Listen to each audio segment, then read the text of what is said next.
변하는 세상, 교회도 변해야 살아남는다. 하비 콕스가 제시한 21세기 종교의 3가지 변화. 세속도시의 저자 하비 콕스는 21세기 종교의 3가지 변화를 다음과 같이 제시했다.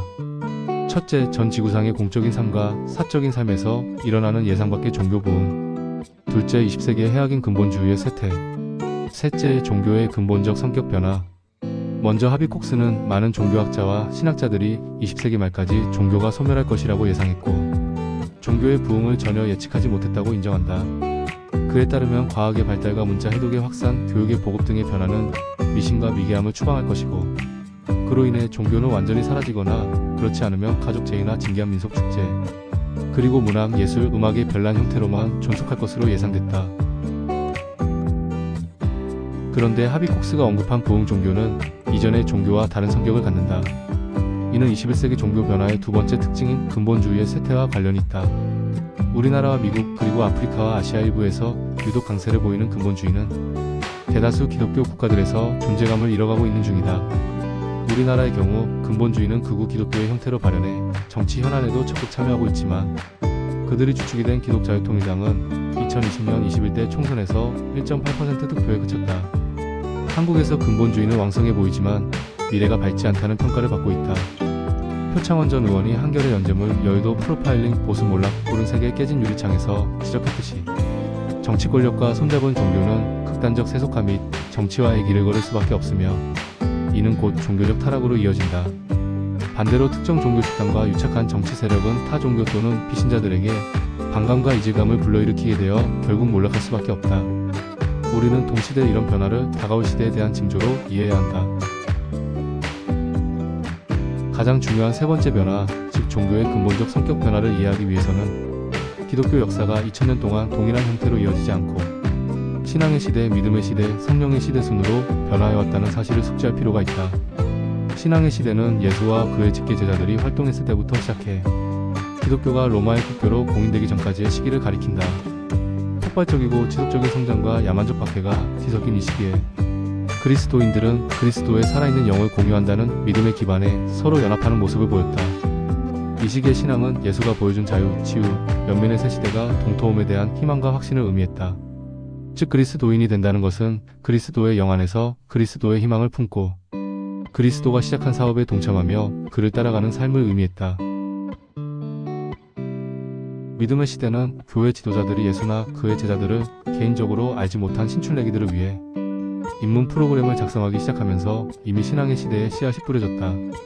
믿음의 강조는 이런 원시적 교육 교재들이 교리 문답집으로 굳어지게 작용했고, 예수에 대한 신앙은 예수에 대한 교리나 신조들로 조금씩 대체되기 시작했다.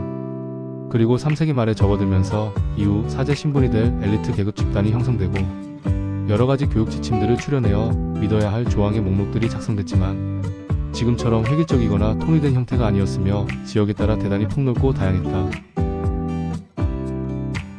4세기 초반까지는 단일한 교리 또는 신조라는 것이 존재하지 않았고, 흩어져 있던 회중들은 공통의 성령으로 단결했으며 상이한 신학들이 광범위한 범위에서 번창했다.